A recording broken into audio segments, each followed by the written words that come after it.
और हम मानते हैं।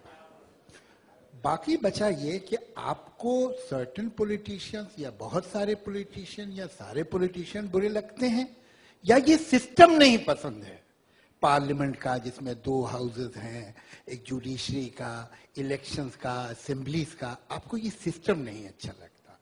आप कहते हैं आप प्राइम मिनिस्टर नहीं बनना चाहते, क्यों नहीं बनना चाहते? आपको इस सिस्टम पे ही भरोसा नहीं, इस स्ट्रक्चर पे, इस कॉन्स्टिट्यूशन पे भरोसा है या नहीं है? ये हो सकता है कि आपको मणिशंकर अय्यर साहब पे भरोसा ना हो, रविशंकर प्रसाद साहब पे भरोसा ना हो, आपको पूरा राइट है, अपना करें उन पे, लेकिन हिंदुस्तान के कॉन्स्टिट्यूशन पे आप विश्वास रखते हैं कि नहीं? और अगर रखते हैं तो फिर आप ये जो कहते हैं जनता फैसला करेगी, ये जनता कैसे फैसला करेगी? सड़क पे करेगी?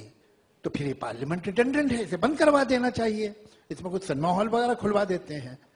तो सवाल ये है कि आप सिस्टम को और इंडिविजुअल को कंफ्यूज करते हैं, पहले तो इसमें क्लियर हो जाइए। दूसरी ये कि ये बात दोनों ने कही अपने अपने तरीके से, और मैं बिल्कुल दोनों से सहमत हूं कि आप ये तो बताते हैं कि बुरा क्या है, आप ये नहीं बताते कि होना क्या चाहिए। ये सब ठीक है, पंचायत हो और वो डिसेंट्रलाइजेशन ऑफ पावर हो, लेकिन आप दुनिया से क्या रिश्ता पंचायतों के थ्रू करेंगे? You need a central government, you need a state government, जरूरत है। इस सिलसिले में एक ख्वाब है कम्युनिस्टों का, एक ख्वाब है संघ परिवार का, एक ख्वाब है कांग्रेस का। आप मैं उनमें से किसी से अग्री करें नहीं करें, लेकिन उनके पास एक विजन तो है। We may disagree with that. आपका विजन क्या है हमें आज तक नहीं पता चला। आपने सिर्फ हमें ये बताया ये बुरा है वो बुरा। You are like a journalist who is giving us information of telephone numbers. सवाल यह है कि इन टेलीफोन नंबर से क्या हिंदुस्तान ठीक होगा? क्या आपके पास आइडियल इंडिया का नक्शा क्या है जो हिंदुस्तान के कॉन्स्टिट्यूशन के अंदर है या बाहर है? मुझे नहीं मालूम। अरविंद सर, आपके 2 प्रश्न हैं। पहला प्रश्न है कि क्या जनता तय कर सकती है?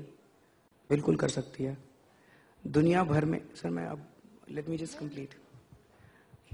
सप्लीमेंट्री क्वेश्चन आएगा। अच्छा, दुनिया भर में जितनी डेमोक्रेसीज हैं, there are 2 concepts. One is called referendum and initiative, और दूसरा है ग्राम सभाओं के जरिए। मेरे को इसमें थोड़ा समय लगेगा because it's an important question that he has asked, so I need some time to explain. हम ये भी चाहते हैं कि ज्यादा लोग सवाल पूछे, तो नहीं वो तो ठीक है, अब मैं क्या करूं, उन्होंने प्रश्न ही ऐसा पूछा है, विजन का पूछा है। तो सर, पूरी दुनिया के अंदर जितनी डेमोक्रेसीज हैं, 5 देशों को छोड़ के सारी दुनिया में रेफरेंडम और इनिशिएटिव का कॉन्सेप्ट है। रेफरेंडम का मतलब कि अगर संसद के अंदर कोई कानून पारित होता है and if you want that law to be amended, then there is a procedure that the people can ask for the amendment of the law. Initiative का मतलब होता है कि अगर लोग एक नया कानून, जैसे जन लोकपाल बिल हम लोग डिमांड कर रहे थे, लोग एक नया कानून डिमांड करना चाहें तो उस कानून को जैसे स्विट्जरलैंड है, स्विट्जरलैंड के अंदर अगर 50,000 लोग एक कानून के ऊपर साइन करके देते हैं, it has to be presented as a bill in the parliament. और अगर 1 लाख लोग अगर साइन करके देते हैं, it has to be presented as a constitutional amendment. मुझे पता है आपका दूसरा क्वेश्चन होगा, स्विट्जरलैंड तो बहुत बड़ा छोटा देश है, हम तो बहुत बड़े देश हैं, लेकिन हम भी कई सारे स्विट्जरलैंड के बने हैं। Himachal Pradesh is equivalent to a Switzerland, Delhi is equivalent to a Switzerland, Uttar Pradesh में भी बहुत सारे छोटे छोटे Switzerland, so we can work it out. दूसरा है सर ग्राम सभा। हम जब political decentralisation much better, Jharkhand के स्कूलों के बारे में हमने एक आरटीआई एप्लीकेशन डाली, पता चला कि झारखंड के अंदर कई सारे ऐसे सरकारी स्कूल हैं जिसके अंदर 900 बच्चे हैं, एक भी टीचर नहीं है। एक टीचर है संस्कृत का 10 क्लासों को पढ़ाने के लिए। वो एजुकेशन मिनिस्टर को लिखते हैं कि टीचर की अपॉइंटमेंट कर दो। एजुकेशन मिनिस्टर को तो टाइम ही नहीं है टीचर्स की अपॉइंटमेंट करने के लिए। तो वहां के गांव के लोग मिलके क्यों नहीं आपस में टीचर्स की अपॉइंटमेंट कर सकते? वहां के गांव के लोग मिलके क्यों नहीं अपने डिस्पेंसरी खोल सकते? वहां के गांव के लोग मिलके क्यों नहीं अपने नलके लगा सकते? नलके लगाने के लिए प्लानिंग कमीशन की जरूरत है क्या? वो गांव के लोग अपनी जिंदगी तो चला सकते हैं। लेकिन इसका मतलब ये नहीं कि सेंट्रल गवर्नमेंट के सारे डिसीजन ग्राम सभा लेगी। सेंट्रल गवर्नमेंट की भी जरूरत है, स्टेट गवर्नमेंट की भी जरूरत है। जो चीजें मेरे गांव के लेवल पे, मेरे मोहल्ले के लेवल पे हो सकती हैं, मेरी 80% प्रॉब्लम वहीं सॉल्व हो जाएंगी। अब फॉरेन अफेयर्स है, स्टेट सिक्योरिटी है, एक्सटर्नल एंड इंटरनल सिक्योरिटी है, बैंकिंग है, ये तो सेंट्रल गवर्नमेंट के पास रहेगा ही, वो करेंगे ही। All that we need is a clear division of powers और जो मेरे गांव में और मेरे मोहल्ले में डिसीजन है वो डिसीजन मैं लूं। तो मोटे मोटे तौर पे ये दो है। हमने इसके ऊपर एक किताब लिखी है, आप तक पहुंची नहीं होगी, मैं आपको वो किताब पहुंचाता हूं कि हमारा इसी संविधान के अंदर ढांचा है, लेकिन जो चीजें बदलनी है उसको बदलने से हमें परहेज क्यों। आज क्या सुप्रीम कोर्ट के अंदर आप एक सर्वे करवाइएगा, आजादी के बाद से कितने गरीब लोग सुप्रीम कोर्ट के अंदर केस कर पाए। एक हेयरिंग के 1.5 लाख रुपया लेता है वकील। तो क्या सुप्रीम कोर्ट के अंदर केवल अमीर लोग जा सकते हैं? क्या सुप्रीम कोर्ट केवल अंबानी बंधुओं को के केस सॉल्व करने की पंचायत बन गई है? क्या अब गरीब आदमी कब जाता है? गरीब आदमी तब जा सकता है जब कोई वकील फ्री में केस कर दे। तो is justice available to me as a matter of charity in this country? Is it not my right? High court और सुप्रीम कोर्ट किसके लिए बने हैं? क्या इस देश के लोगों के लिए बने हैं कि अमीर? तो ये क्वेश्चन पूछने पड़ेंगे हम लोगों को। अरविंद, हमने अपने दर्शकों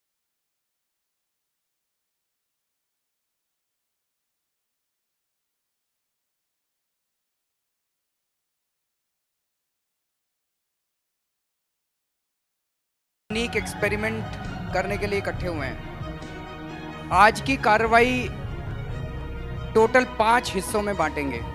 आज का जो एजेंडा है, सबसे पहले बिन्नी जी यहाँ पे कितना पैसा आया, कितना पैसा कहाँ खर्च हुआ, इसका मोटा मोटा हिसाब देंगे। उसके बाद आप लोग एक एक करके जो कोई काम सजेस्ट करना चाहे कि हमारे एरिया में ये सड़क ठीक करा दो, हमारे ये करा दो, हमारे ये करा दो, जो काम आप लोग कराना चाहें वो एक एक करके बताते जाएंगे। उसके बाद एक एक काम के ऊपर वोटिंग हो जाएगी। जिस काम के ज़्यादा वोट पड़ेंगे वो काम पहले होगा। दूसरी चीज़, अभी तक यहाँ जितने काम चल रहे हैं या जितने अभी अभी रिसेंटली ख़त्म हुए हैं उनकी लिस्ट अभी उसके बाद सेकंड आइटम एजेंडा का है, वो पढ़ के सुनाएंगे बिन्नी भाई।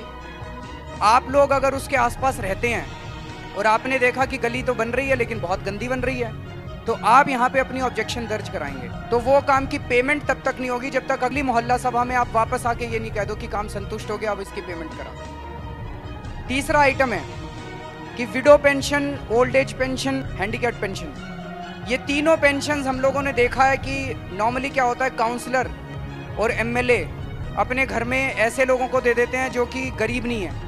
तो जो लोगों को पेंशन चाहिए ऐसे लोग अपना हाथ खड़ा करेंगे और यहाँ पे सबसे पूछा जाएगा, बिकॉज कई लोग यहाँ पे आपस में एक दूसरे को जानते हैं कि भाई क्या आप मानते हैं कि इनको पेंशन दी जाए कि नहीं दी जाए। अगर सारा हाउस यहाँ पे मंजूरी देगा तो उसको पेंशन मिलेगी, नहीं तो उसको पेंशन नहीं मिलेगी। मंजूर। चौथा आइटम, जितने डिपार्टमेंट्स यहाँ आए हैं, अगर उन डिपार्टमेंट से आप लोगों को किसी को कोई शिकायत है तो आप अपनी शिकायत कह सकते हैं, उनको उसका जवाब देना पड़ेगा और उनको ये बताना पड़ेगा कि आपकी शिकायत कितने दिन में सॉल्व हो जाएगी। अगर सॉल्व नहीं होती है तो ये सारा एजेंडा में आ जाएगा और अगले महीने जब मोहल्ला सभा होगी तो फिर इनकी खिंचाई होगी सबके सामने। मंजूर। और पांचवा एजेंडा ये है कि मिसलेनियस, कुछ भी आप कुछ डिस्कशन करना चाहते हैं, कोई प्रश्न रेज, तो मिसलेनियस लास्ट में है, लास्ट में कोई कुछ भी बात कर सकता है। मंजूर। मेरा नाम प्रेरणा वर्मा है और मैं डॉक्टर्स अपार्टमेंट से हूँ। तो मैं 2 सजेशंस थे। एक तो जो यहाँ पे मेन रोड है वहाँ पे एक ट्रैफिक लाइट है BSCS ऑफिस की तरफ जो आती है, वो ट्रैफिक लाइट काम नहीं करती है, जिसकी वजह से बहुत ज़्यादा ट्रैफिक होता है, स्पेशली जो पीक वर्किंग आवर्स हैं।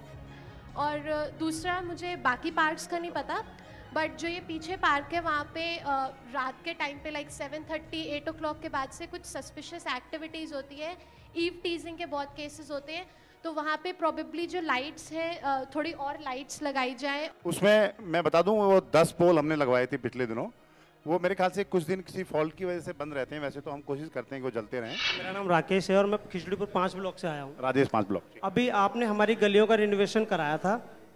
हमारी गली की हालत ये है कि पहले 6 इंच रोड़ी डली हुई थी कंक्रीट की, अब वो 3 इंच डाल दी गई है। गली का वो बताइए, गली का वो 5/321 से लेकर के 330 तक वाली। मैं आपको बता दूं, पहले क्या था वो मुझे जानकारी नहीं है, लेकिन ये मुद्दा अभी आया है, उपाध्याय जी बैठे हैं, जेई बैठे हैं, ये अभी क्लियर करेंगे कि इन्होंने कितना प्रोविजन उसमें लिया था, और अगर उसमें प्रोविजन ज़्यादा लिया था और उन्होंने कम कराया है तो ये निश्चित मान लीजिए कि हम चलेंगे वहाँ, एक बार देखेंगे। अगर उसने कम किया है या तो वो ठेकेदार दोबारा उसको बनाएगा, नहीं तो उसका भुगतान नहीं हो पाएगा, ये सुनिश्चित कर देंगे इस मन से। सर, ये जो गली बता अभी एस्टीमेट मेरे पास है। लगभग आप बर्बली बता दीजिए कितना लेते हैं, 4 इंच ही लेते हैं, 6 इंच ही लेते हैं? जनरली 4 इंच लेते हैं। 4 इंच लेते हैं, तो उसको आप जांच कर लें, कहीं 1 इंच कम ज्यादा तो नहीं है, उसको जांच करके आप बताएंगे। ठीक है भाई, बता दीजिए कहाँ पे रहते हैं? ठीक ठीक है। इनकी पेंशन आपको लगता है बना देनी चाहिए? ठीक है, हो गई पास। आप मेरे ऑफिस से पास हो गई है। पेंशन फॉर्म लेके अभी जमा करा देना कल सुबह तक। 15 तारीख के बाद, क्योंकि लास्ट डेट है, उसके बाद नहीं बन पाएंगी, आप लेके अभी जमा करा दीजिए। 3-4 कैटेगरीज की फीडबैक आए हैं। एक तो बहुत सारे लोगों ने ऐसी समस्याएं बताई हैं जो इनके विभाग से रिलेटेड नहीं है, एमसीडी से रिलेटेड नहीं है। दूसरी वो कैटेगरी है जो कि समस्याएं थी, समस्याएं तो उन लोगों ने नोट की हैं, वो आपको अगली मीटिंग में बताएंगे। तीसरी कैटेगरी जो सबसे ज़रूरी है, जिसके लिए हम लोग बैठे थे, कि आप लोग इनके 50 लाख रुपए को कहाँ कहाँ खर्च करवाना चाहते हैं। एक मैडम ने बताया ड्रॉप बॉक्सेस, उसमें इनका पैसा खर्च होगा। एक कोई सड़क थी, मैं उसका नाम भूल गया, दुर्गा पार्क से लेके, वो सड़क सैंक्शन हो गई। एक पार्क्स के अंदर लाइट लगाने का प्रपोजल, ढल्लूपुरा में एक गली, ये आज सैंक्शन हुआ पूरे वार्ड के लिए।